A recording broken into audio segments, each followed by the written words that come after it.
lift my eyes up to the mountains. I lift my eyes up to the hills. Where does my help come from? The help comes from the Lord, the maker of heaven and earth. He will not let your foot slip. He who watches over you will not slumber. Indeed, he who watches over Israel will neither slumber nor sleep. The Lord watches over you. The Lord is the shade at your right hand. The sun will not harm you by day, nor the moon by night. Now, my Bible kind of softens that word a little bit. But in the Hebrew, that word there is, it shall not smite you from nahat. The Lord is your shade at your right hand. The sun will not harm you. That part we get. The awful rays of the sun that just are so torturous that can sunburn us. But that word there in the Hebrew is so much more than just harm. It's nahat in Hebrew, which means smite, destroy, pestilence, as if beaten by a rod. And that we can get.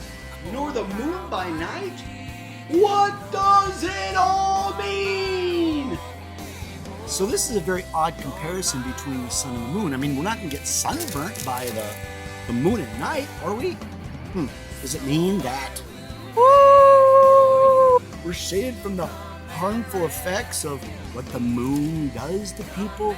It turns them into werewolves and vampires, sometimes called the Transylvania effect, known throughout Eastern Europe to transmogrify into werewolves, and vampires.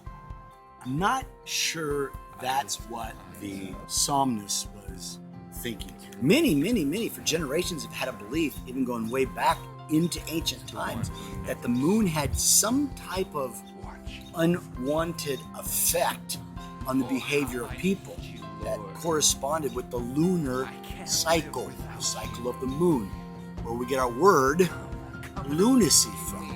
So a lunatic was someone who was moonsick on the effects of the moon. You sure that the moon? What does it mean? What does it mean?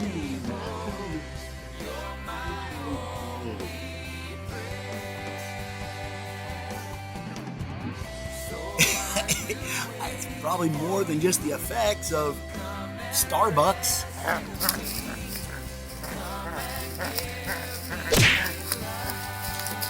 Lunacy literally means to be moonsick.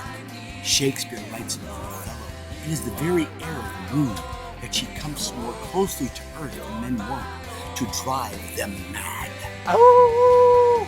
As with Hebrew poetry that uses parallelism, this could be using the moon as antithetical to the sun, showing the two extremes.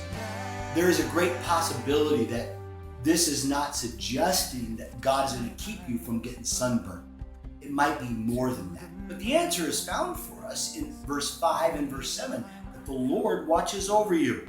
The Lord will keep you from all harm. He will watch over your life. I think what the psalmist is trying to communicate is the fact that God isn't too busy. God never sleeps. He never slumbers. His thoughts to you are so great and so precious. As David writes in Psalm 139, he says, "How precious to me are your thoughts, O Lord.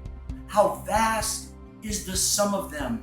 Were I to count them," his thoughts, God's thoughts about us, about you, if I were to count them, they would outnumber the grains of sand.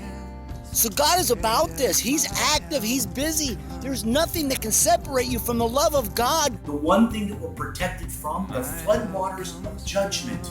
He breaks every chain. He takes us under his wing and he shields us from sunburn and from moon sickness. And is our ever-present